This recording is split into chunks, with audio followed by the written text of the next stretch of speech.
नमस्कार दोस्तों, आपका स्वागत है हमारा YouTube channel the real story में। यदि आप इस चैनल पर नए हैं तो चैनल को सब्सक्राइब ज़रूर कर लें। यह कहानी बहुत ही इंटरेस्टिंग और ज्ञानवर्धक कहानी है, जिसे देखकर बहुत ही अच्छा जानकारी प्राप्त होगी।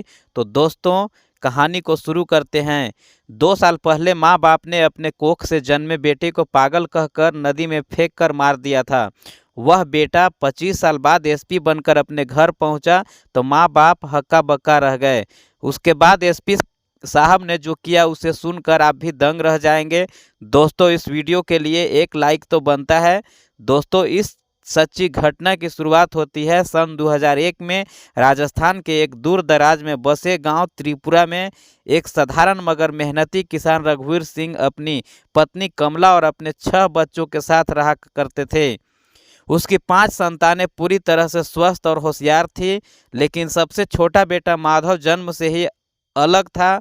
त्रिपुरा एक ऐसा गांव था जहां परंपरा और समाज की धारणाएं बहुत मजबूत थी। वहां के लोग अंधविश्वास, तंत्र मंत्र और कुल के सम्मान को बहुत मानते थे। रघुवीर एक मेहनती आदमी था, लेकिन अपनी सामाजिक छवि को लेकर बहुत संवेदनशील था। उसके लिए दुनिया में सबसे ज़्यादा महत्वपूर्ण था गांव में उसका सम्मान। जब माधव का जन्म हुआ तो घर में खुशी की जगह एक अजीब सी बेचैनी थी। बच्चा ठीक से रो क्यों नहीं रहा, यह बाकी बच्चों जैसा मजबूत क्यों नहीं दिखता। जैसे जैसे माधव बड़ा हुआ, माता पिता ने गौर किया कि वह बाकी बच्चों की तरह नहीं था। वह देर से बोलना सीख रहा था, उसकी हरकतें अजीब थी। कभी खुद से बातें करता, कभी मिट्टी खाता, कभी जानवरों के साथ खेलने लगता। गांव के अन्य बच्चे उसके साथ खेलने से कतरा रहे थे। धीरे धीरे गांव वालों ने कहना शुरू कर दिया कि रघुवीर का बेटा पागल है। गांव में हर कोई रघुवीर को सलाह देने लगा, इसे किसी ओझा के पास ले जाओ, यह कोई भूत प्रेत की बाधा है। ऐसे बच्चे घर में रखे जाए तो पूरे परिवार का भविष्य खराब हो जाता है। ऐसे बच्चे को भगवान का श्राप माना जाता है। रघुवीर और कमला के लिए यह असहनीय था। रघुवीर माधव को ठीक करने के लिए हर संभव प्रयास करने लगा। वह उसे गांव के वैद्य के पास ले गया, जिसने कुछ जड़ी बूटियां दी। फिर वह माधव को एक तांत्रिक के पास ले गए, जिसने मंत्र फूका और कहा, यह बच्चा कुल के किसी पुराने पाप का परिणाम है। जब कुछ भी काम नहीं आया तो एक बाबा ने कहा, अगर यह लड़का जिंदा रहा तो एक दिन यह पूरे परिवार को बर्बाद कर देगा। रघुवीर के दिमाग में यह बात घर कर गई। माधव जब 5 साल का हुआ तब तक गांव में उसकी पहचान एक पागल लड़के के रूप में बन चुकी थी। गांव के बच्चे उसे चिढ़ाते थे। जब कोई मेहमान घर आता तो कमला उसे घर के अंदर छिपा देती। कभी कभी वह बिना किसी कारण जोर जोर से हंसने या रोने लगता।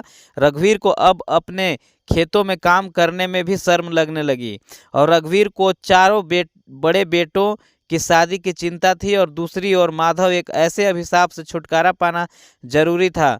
गांव में जब भी कोई शादी का रिश्ता आता तो लोग पूछते, क्या यह वही घर है जहां वह पागल लड़का रहता है। कई बार उसके खेतों में काम करने वाले मजदूर तक उसे ताने मारते। अब रघुवीर की सहन शक्ति जवाब देने लगी। एक दिन जब माधव मिट्टी से खेलते समय तालाब में गिरते गिरते बचा तो रघुवीर को एक विचार आया, अगर यह लड़का खुद ही मर जाए तो मेरी समस्या खत्म हो जाएगी। उसने कमला से कहा, अगर यह खुद ही किसी दुर्घटना में मर जाए तो हमें कुछ करने की जरूरत ही नहीं पड़ेगी। कमला ने तुरंत विरोध किया, यह हमारा ही बेटा है, इसे कैसे मार सकते हैं। रघुवीर चुप हो गया, लेकिन उसके अंदर यह ख्याल पूरी तरह से बैठ चुका था। माधव अब 8 साल का हो चुका था और रघुवीर की सहन शक्ति खत्म हो चुकी थी। उस रात जब घर के बाकी बच्चे सो चुके थे, रघु और कमला ने यह भयानक योजना बनाई, इसे मारना ही होगा। लेकिन कैसे? अगर हम इसे अपने हाथों से मारेंगे तो गांव में शक होगा। हमें इसे ऐसे मारना होगा कि कोई ना जाने। रघुवीर ने कहा, अगर हम इसे रात को नदी में फेंक दे और सुबह लोगों से कह दे कि यह खेलते खेलते गिर गया तो कोई हम पर शक नहीं करेगा। कमला डर गई, लेकिन यह कितना निर्दय होगा। रघुवीर ने उसे समझाया, अगर यह बच्चा जिंदा रहा तो हमारी पूरी जिंदगी बर्बाद हो जाएगी। धीरे धीरे कमला भी उसकी बात मान गई। अब बस सही समय का इंतजार था। रात के अंधेरे में जब पूरा गांव सो जाएगा तब इस काम को अंजाम देना था। नदी की धारा तेज थी, जिससे कोई भी उसमें डूब जाए तो वह बहुत दूर तक बह जाएगा।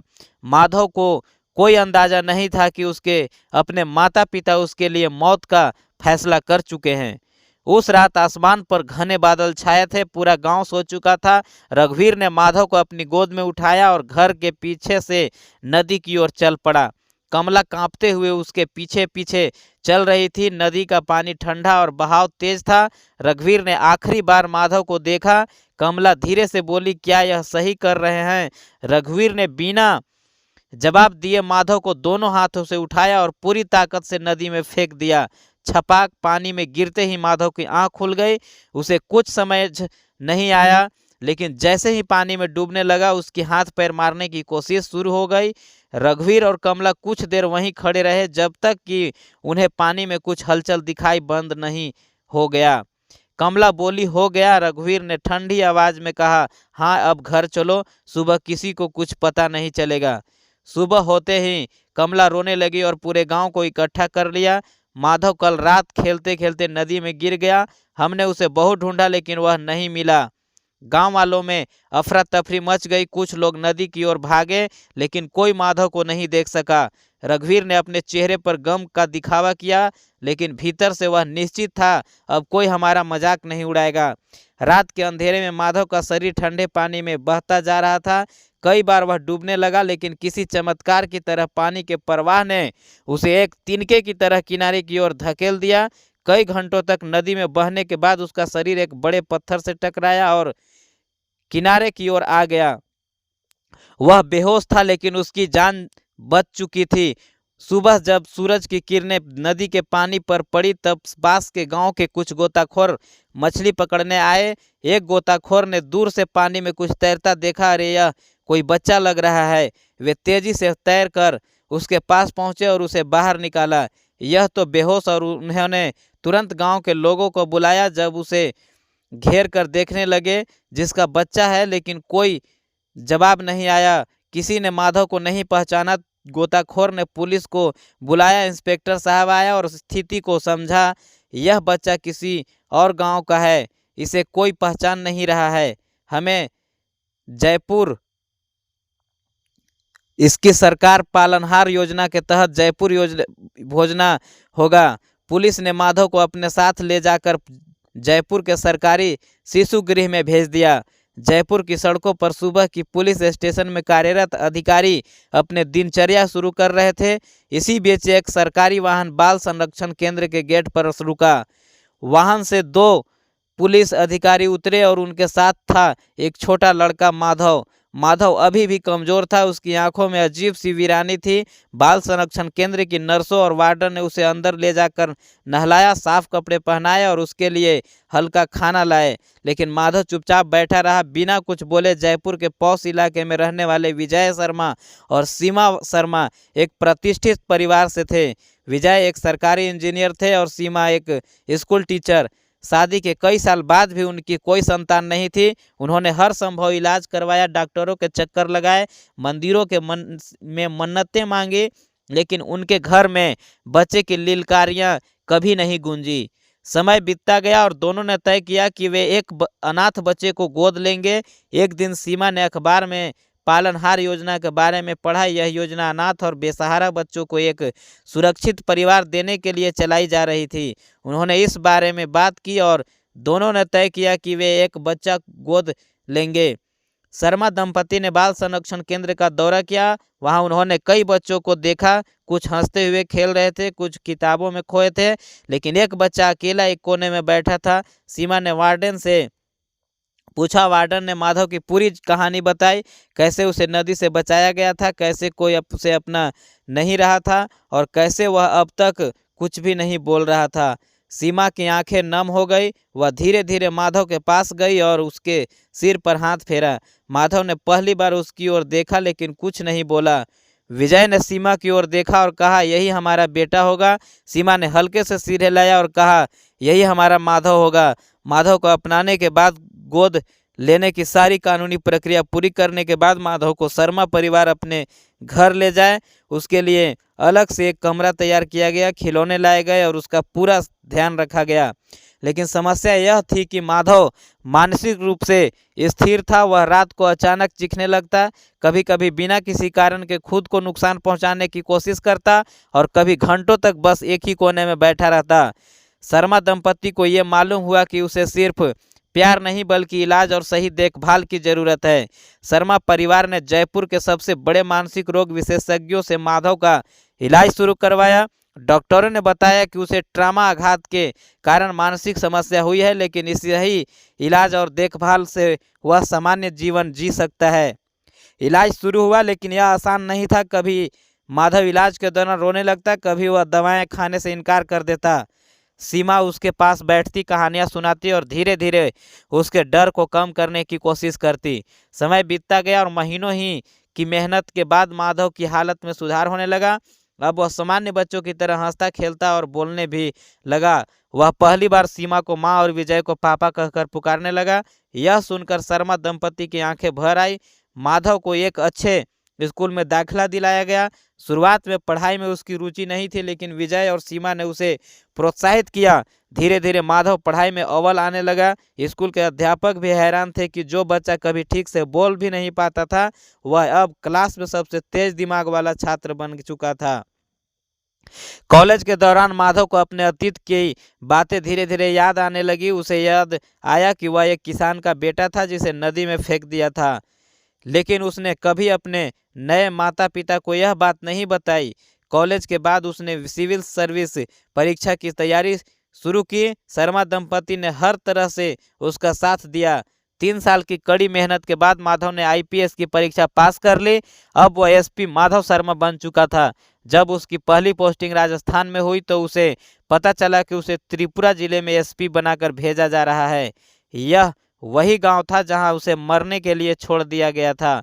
माधव को यह सहयोग समझ नहीं आया, लेकिन उसने तय किया कि वह वहां जाएगा और अपने अतीत का सामना करेगा।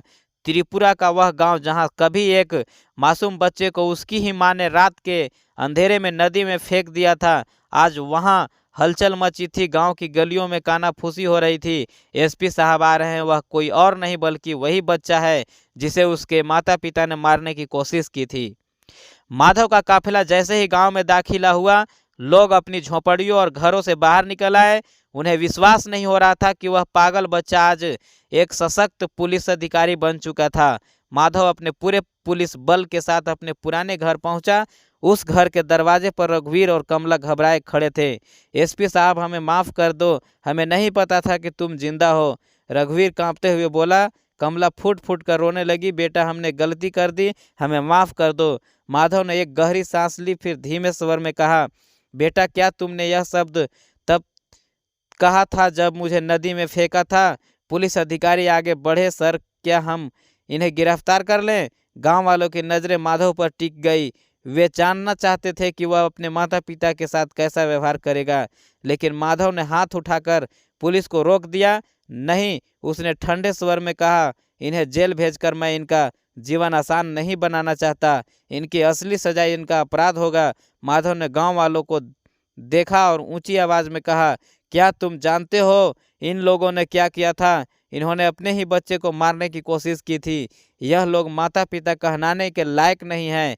गांव में सन्नाटा छा गया और कुछ लोग बुदबुदाने लगे। इतनी बड़ी सजा खुद के बेटे को मारना। एक बुजुर्ग आगे बढ़ा और बोले, ऐसे लोगों को समाज में रहने का कोई हक नहीं है। धीरे धीरे गांव वालों ने रघुवीर और कमला से मुंह फेर लिया। अब वे गांव के लिए अभिशाप बन चुके थे।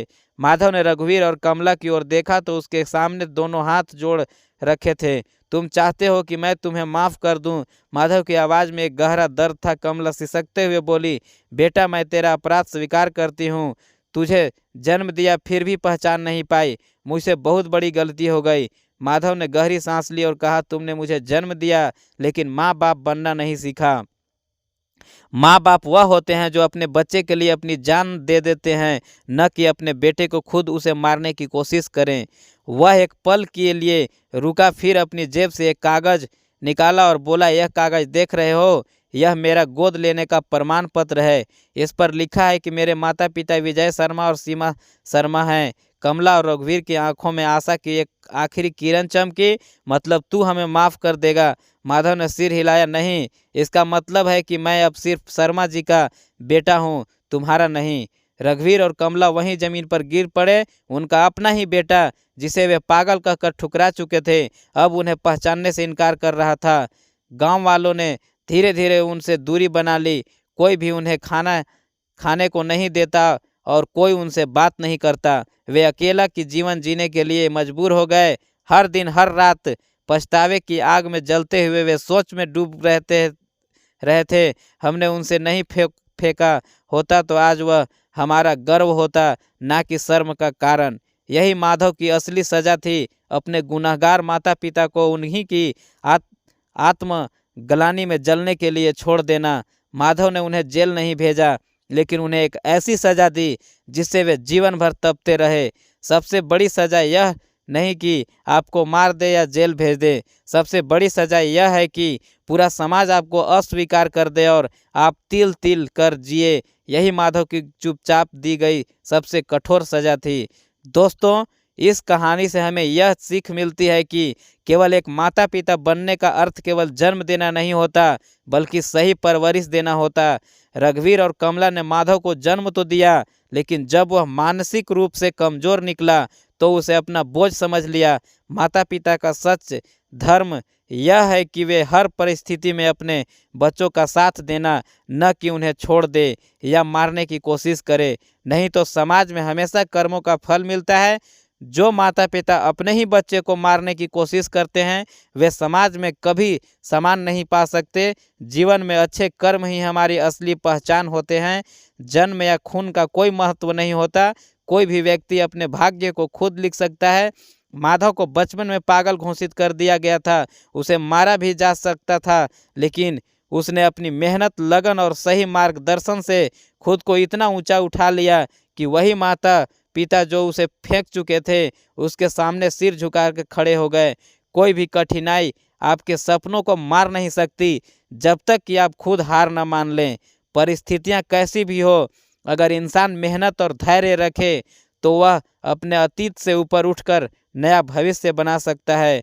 दोस्तों, यह पागल से एसपी तक बनने के सफ़र में बच्चे की कहानी आपको पसंद आई हो तो इस कहानी को एक लाइक और चैनल को सब्सक्राइब जरूर करें। और फिर मिलते हैं अगले वीडियो में एक और नई कहानी के साथ। तब तक के लिए धन्यवाद।